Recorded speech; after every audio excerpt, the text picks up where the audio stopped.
好的 ，OK， 那接下来呢，我来讲解一下这款3连环的使用技巧和它门子的打开方式。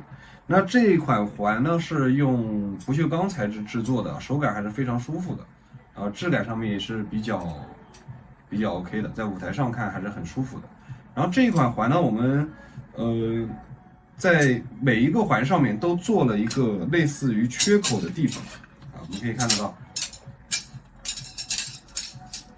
每一个上面都有做到一个像缺口的地方，而这个缺口呢就很有效的去迷惑到观众上面虽然看到有缺口，但是它是拉不开的。普通环上面也是有缺口的。那么我来说一下这个门字环。门字环呢，这个里面我们使用的是一个重力锁，一个重力锁。正常的检查是不会检查出来的，是拉不开的，除非你把环拉坏了正常是拉不开的。你可以让观众，当然呢，我们知道这个是有门字的，对吧？有门字的，所以我们不可能完全的脱手这个就给你检查。脱手检查是不可以的没有这样的就是魔术道具，机关在本身很难实现这种完全脱手的检查。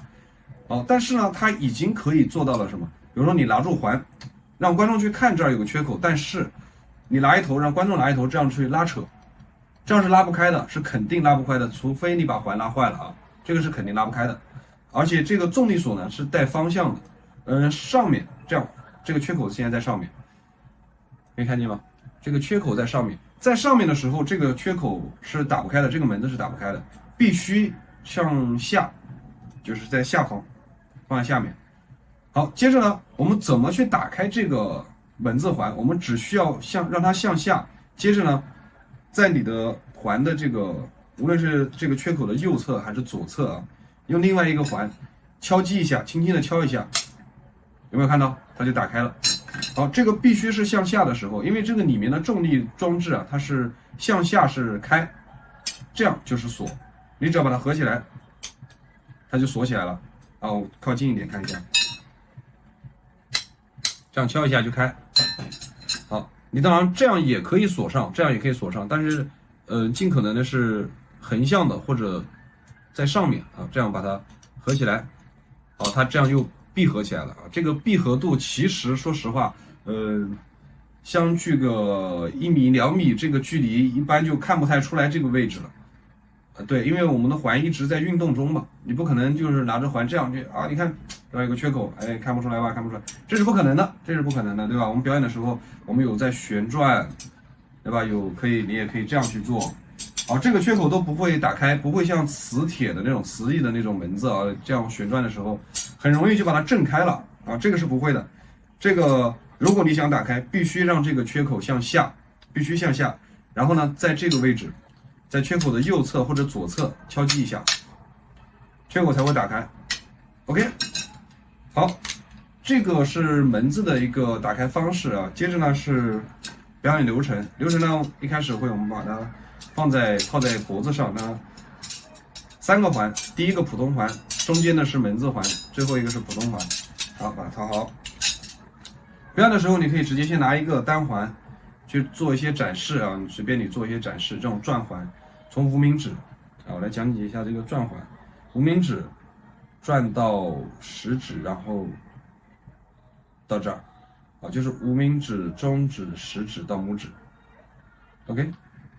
无名指到中指，然后食指够过来，然后转到拇指。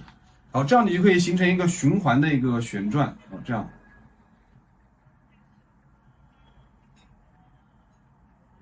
在舞台上展示的时候会非常好看，包括我们这样的2只手同时转，也是从无名指绕过中指到食指，然后食指最后，中指最后在食指上环一圈靠它的重力自身重量过来环一圈。OK。这个也是。好，那这是一些展示的方法。接着我们取出第2颗环，第2颗环呢就是有门字的这个环门在这儿，我们会用手握住它，然后在下方，一定在下方，你在这儿敲是没用的，这样敲是打不开的，一定要在门字的附近敲一下，这时候门字已经打开了。OK。打开之后，你就可以开始你的正常表演正常表演的话，一般会把它调整在你的食指和中指的位置，这个位置然后就在这儿，然后另外一个环靠过去，然后进入缝隙，然后再滑出来，同时呢，用你这个手把这个门字的部分闭合起来。啊，当然这个需要一定的练习和习惯啊，把它闭合起来。如果你实在是这样闭合不了，那我们先不去管它，我们继续做。做完一个穿透之后，我们正常是有这样转环的，对不对？这样转环，在这样的过程中，我们可以用另外一只手帮忙把它合上。好，这样就可以直接去展示给观众看，直接去交代一下啊，这个环没有任何缺口，甚至你可以去旋转这个环，啊，也是非常好看的一个动作。OK， 这个时候想再打开，我们只需要用这个在里面的这个环的下面这个位置，去往上敲击这个门字的右侧啊。如果你在右手的话，你去敲它的右侧，我们可以看一下，在这里，这样敲击它的右侧，它就又打开了。好，这些动作其实是在表演中一些很自然的动作，比如说我们拿起2个环，啊，拿起2个环，展示一下，没有任何问题。接着呢，调整好门字的位置，然后敲一下，再敲一下，再敲一下。其实3个动作的第1个动作就已经打开了这个机关 ，OK， 已经打开了这个机关。好，然后你就可以顺势的直接去做你的手法 ，OK， 这样从后面，从后侧滑动进去。OK， 落下来，然后展示环用手推进去。OK， 好，接着呢，我们做完这个动作之后，我们可以再一次这样敲击，一定要敲击它的右侧这里啊，这样一敲击，门子打开，然后再敲击这里，就是我们这样敲一下，这样敲一下，然后感觉环就是在里面，好像我们在交代这个环而已。好，接着呢，再把环拿上来，从这个口从内向外把它取出来，环又出来。OK， 这样一来的话，你就可以去选择你更多的这些玩法啊，比如说进出这样的一些效果。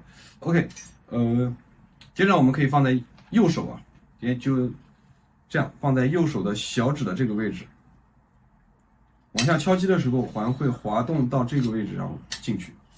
好，当然这个位置，这个敲的时候呢，你不能直接在这儿敲，对吧？你在这儿敲，因为环是圆的嘛，它会直接滑到这个位置。如果从正面看的话，就会非常逼真。1、2、3，敲击进去。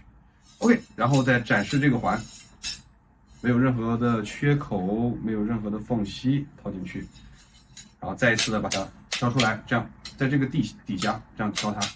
OK， 敲完之后，你可以把这个环再取出来。当然，你也可以敲开之后再去拿第3个环，展示一下，直接进去。在摩擦的过程中，用你的单手把这个环闭起来，然后让它展示3个环全部套在一起。OK， 好，这样的话3个环就全部闭合形态的状态下再套在了一起。你可以很近的让观众去检查。展示，不好意思，不是上手检查，是展示。你可以很近的去让它展示给他看，然后这个环没有缺口，这个环也没有缺口，这个环也没有缺口。然后同样的方法，取出环的时候也是让这个门字向下，2颗环同时撞击这个位置，这样往上撞击这个位置，撞击之后它会自己打开。好，打开，然后我们再一颗一颗的把环取下来。取下来也是这样的，往前一靠，靠近这个门字的地方。好，出来第1个，然后2个，取出来。取出来之后，你可以单手怎么做呢？你可以摩擦这个环，对吧？你已经出来了嘛，已经取出来了，对吧？这样，已经把环取出来了，然后这时候去摩擦它，然后单手呢去把这个口的部分把它闭合进去。这样，单手我们看一下，闭合进去 ，OK， 闭合完之后，你可以直接分开，然后展示环，然后你所有表演的部分就结束。OK， 主要的2个手法，一个是这样的进出，我们再一次 ，OK， 这样的一个进出，进去，然后翻过来出来，然后还有一种呢。拿着环这样敲击，这是放在小拇指位置，刚才的位置是在食指和中指的地方。好，这一次呢是放在小拇指的地方。根据个人的习惯，你可以去选择全部都用，还是选择一个动作去用。OK， 好，就这样。好，然后把它取出来，取出来之后轻轻的摩擦，摩擦的过程中呢，你去把这个门子调整好，把它闭合，然后分开，就全部完成3个完全闭合的环套连在一起的效果。OK， 这个就是这一款3连环的一个基本玩法，谢谢。